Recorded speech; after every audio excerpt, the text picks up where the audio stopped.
But there's been too little debate about legal immigration, too little debate about the consequences of what happened from, and you remember the days of Peter Mandelson boasting how they were going to open the doors. And indeed, for 20 years, I've been asking questions about the sheer number of people coming into this country, the impact that it's had on housing, on health, on roads. But I've been told for 20 years to shut up and go away, because it's good for the economy. It's good for the economy, and that is all that matters. Well, quite how you measure quality of life against the economy, I don't know. But now we're beginning to learn the truth, that simply what we've been told on this wasn't true. Far too many that have come don't work, have never worked, and never will work. The ability to bring dependents of all kinds. And when you realise that most that come are very low skilled and on very low wages, you start to get a very, very different picture. In fact, you start to get a massive benefits bill. So I want to be absolutely clear at the outset that we are here to make massive future cuts to welfare spending. I promised we'd announce this or something like this at our conference a few weeks ago. We are the party that will make massive cuts to welfare spending. And if we don't, well, what is coming down the track will best part bankrupt us, although some might say we're almost there, looking at the 30-year gilt yields this morning. Under a reform government, welfare will be for UK citizens only. It will not be for foreign-born nationals. Indeed, we'll become like most normal countries in the world. And in particular, what we're focusing on this morning is the Boris wave. The Boris wave after his huge victory in 2019, and I think the millions that came in the years of his premiership represents the greatest betrayal of democratic wishes, certainly in anyone's living memory. This is not what Brexit voters wanted, and it's certainly not what any Conservative voter wanted from 2010 onwards, where in election after election after election they were promised that net migration would come down to tens of thousands a year, and we learn it was up to, in the worst year, 1 million, although we haven't yet got the revisions. By the time they come in, it almost certainly will be over 1 million. The anticipated cost of the 800,000 plus who will qualify for indefinite leave to remain over the course of the next 3 to 4 years, the anticipated cost of this group of people is a staggering £230 billion. It is absolutely an eye-watering sum of money. We will not only say that these people do not qualify for indefinite leave to remain, we will abolish indefinite leave to remain as a category in this country. Zia will lay out in a minute the... Oh dear. That's not very good, is it? Well, things go wrong, hey. We'll laugh and carry on. Zia will outline the visa scheme in just a moment. But, you know, you come on a work visa. You can't bring a dependent with you. You can't claim benefits. And, of course, there'll be a route to citizenship, but a much tougher route to citizenship than we currently have. As I say, we will become like normal countries all over the world. And it's vital that we do this and vital that we get it right. This is grossly unfair on taxpayers. They are being absolutely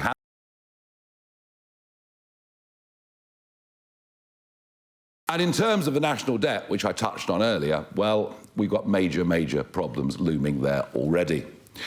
We are not the world's food bank. It is not for us to provide welfare for people coming in from all over the world. The 800,000 people that will get indefinite leave to remain unless this policy is revoked tend to be young, tend to be low-skilled. They are going to be a huge burden on the state. And yes, of course, there's been debate in the newspapers this morning about those already here with indefinite leave to remain, and we just don't know. We don't know, because the figures aren't available, just how many of those are currently claiming benefits. What we do know is that 1 in 6 claimants of universal credit alone today, 1 in 6 is a foreign-born national. And we don't have the relevant figures for PIP and many of the other benefits that are available. Getting numbers out of this and the last government has proved a very difficult thing to do. So yes, we'll have work visas. And I've made it very, very clear. You come here to work and you're working. And what we're announcing today is, without doubt, a very bold set of proposals. It takes us away from where the debate in British politics has been for the last 25 years, but it does actually put the British people first. And that's why the document is entitled Prioritising UK Citizens. And that is the right, proper, decent and fair thing to do. I will hand over now to Zia Yusuf. Using the internet without a VPN, a virtual private network, is a bit like taking to the road without car insurance. All it takes is one unlucky moment to cost you a lot of cash. This video's sponsor is Private Internet Access. They are the VPN to help keep you safe. Click the link in the description below to find out why over 30 million people have downloaded PIA to protect themselves online. A virtual private network is an app that hides your IP address and helps keep your data private. When you're browsing the internet at home, you give up a large amount of data to businesses, to shops, and indeed to social media giants too. Hackers have the ability to steal your personal data with ease, including sensitive information such as passwords, keystrokes, and even your personal photos. Private Internet Access helps protect your personal data by encrypting your internet connection to keep your data out of the hands of cyber criminals. And it's not just hackers either to be concerned about. Information can be censored too. When Canada passed their C18 bill, social media giants decided to ban news content on their platforms. But PIA can protect your ability to consume the news and content you love. Private Internet Access is available for Windows users, Mac OS, Android, Linux, iOS, and you can use one PIA subscription to protect an unlimited amount of devices. And we've got a huge GB News discount for you too. Click the link in this video's description and you'll get a massive 83% off PIA. That's under £2 a month, the price of a coffee, and you'll get an extra 4 months completely free on top. Also, there's a 30-day money-back guarantee too. Visit piavpn.com/GB News to start protecting yourself digitally today. Good morning, everyone. So as Nigel has just outlined, Britain is facing a looming fiscal disaster. The Boris wave, in fact, actually the biggest betrayal the Tory government inflicted on this country has not yet exploded. That is the Boris wave. That is the millions of largely low-skilled, unskilled, non-EU migrants that were allowed to come to this country with more dependents than ever before, who will, in the coming years, be eligible to apply for indefinite, for ILR, indefinite leave to remain. So how do we solve this problem? And how do we finally, as Nigel says, put British people first, give British young people asymmetric access to our labour market, sort out the fact that for decades now actually in this country, business has had unlimited access to dirt cheap foreign labour at the expense of British workers, and probably most punishing of all for the long-suffering British taxpayer, the enormous amount of money that is spent on welfare at the behest of the British taxpayer for foreign nationals. So here's our solution. Firstly, we abolish ILR altogether. We will replace it with a 5-year renewable work visa, just like a lot of other countries do, America, the UAE, many comparators out there. The qualifying salary for this work visa will be materially higher than it is today. The specific number will be determined by our net fiscal modelling close to a general election, because that's the sensible and responsible thing to do, but it will be materially higher than it is today. Number 2, you cannot have criminal convictions. Number 3, as Nigel says, when he's Prime Minister, we will ensure we legislate so that foreign nationals are ineligible to claim welfare. That 1 in 6 number Nigel mentioned is a catastrophe. It's cost us £9 billion last year alone. And again, I want to emphasize that's before the impact of the Boris wave has actually been felt. So we have to make these changes. It's the only way we can prevent the UK, frankly, going bankrupt many times over as a result of these issues. We will also introduce an English standards test. So we will materially increase the required threshold of English needed to qualify for this 5-year renewable visa. And because it's renewable, it means we continue to adhere to those conditions in order to get it renewed after 5 years. That's exactly the sort of thing America does, for example, and it ensures the appropriate level of compliance. We will also increase the number of years you need to be in this country to qualify for British citizenship. The British passport is incredibly precious. We think it's the best passport in the world. It should be treated as such. So we will increase that threshold to 7 years. Now, we are obviously aware that there are certain job functions in this country that are reliant on foreign labour, without which there would be material detriment to British people. We call these national critical roles. So as a result of that, we will create something called an ASSV, an Acute Skills Shortage Visa. These will be strictly limited in number. There will be a finite cap at the start of the year.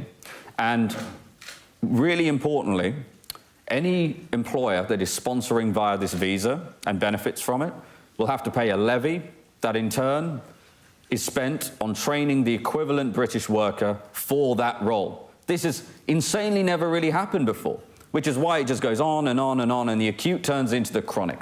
So by implementing this policy, we will ensure that, for example, our care homes do have enough workers, but we'll go into the detail on that. That doesn't mean they can bring infinity dependence. But what it will mean is the national critical functions will be fulfilled in the near term, but, big but, British people will be trained up to do those jobs so that, to the degree we do issue those ASSVs, it will build long-term native British capacity. That's a really, really important part of the changes we're making. I also want to be clear, the existing routes for entrepreneurs, brilliant founders, for investors who want to come invest millions of pounds in this country, you are welcome. And in fact, in the coming months and years, we will announce more routes to do just that. You've already heard our Britannia card policy.